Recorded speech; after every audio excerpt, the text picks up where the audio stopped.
Today we're actually here to talk again about my dad.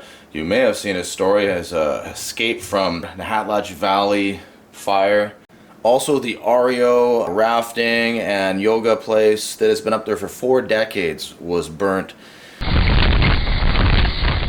There's literally just 6 inches of sort of grayish white ash.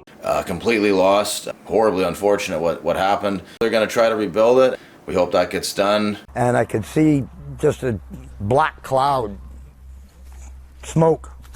Mission's Rick Gerbrandt was picking mushrooms in the bush near the REO Resort last Thursday when he saw the fire coming. As I watched it, got redder and redder.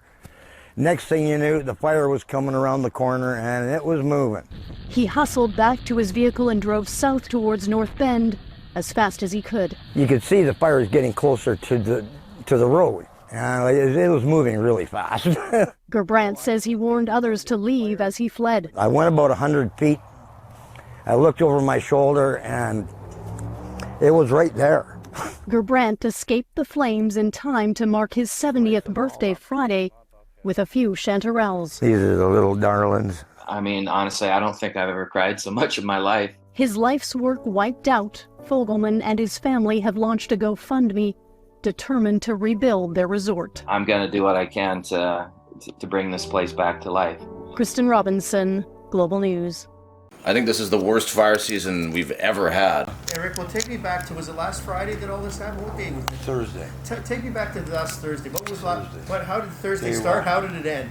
I decided early in the day that I was going to go up to Boston Bar.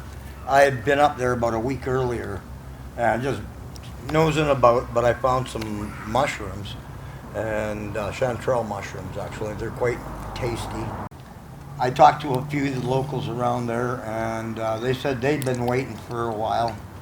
I figured I'm going to turn around, I'll go explore the other side up Anderson Creek or River it's called now, up past REO encampment down there, the rafting and kayaking, whatever they do.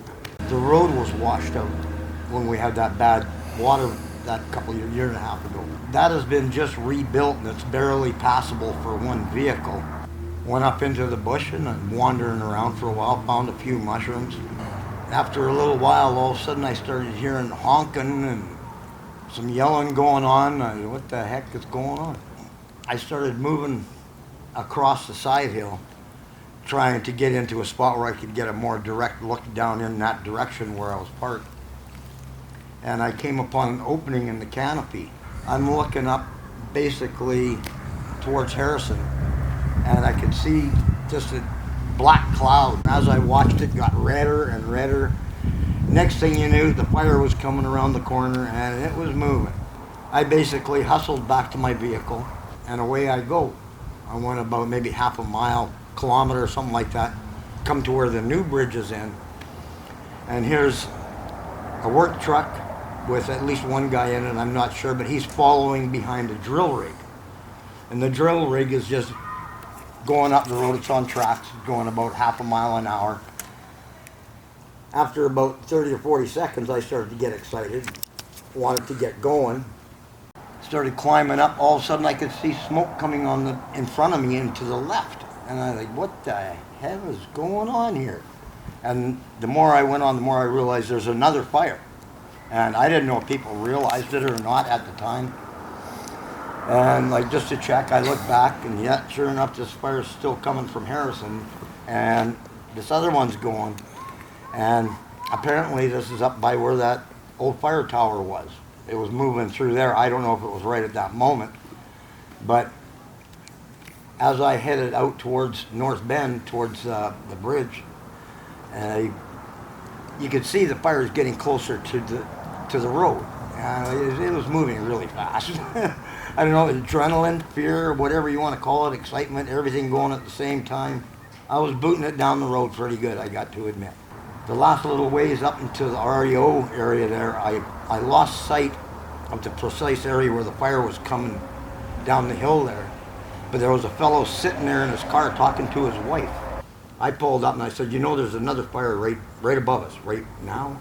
He kind of looked at me funny. I says, I'm not kidding. I'm getting out of here, and you better too. And I went about 100 feet I looked over my shoulder and it was right there. Crazy. What happened to that guy? I backed up, told him, you got to get out of here now.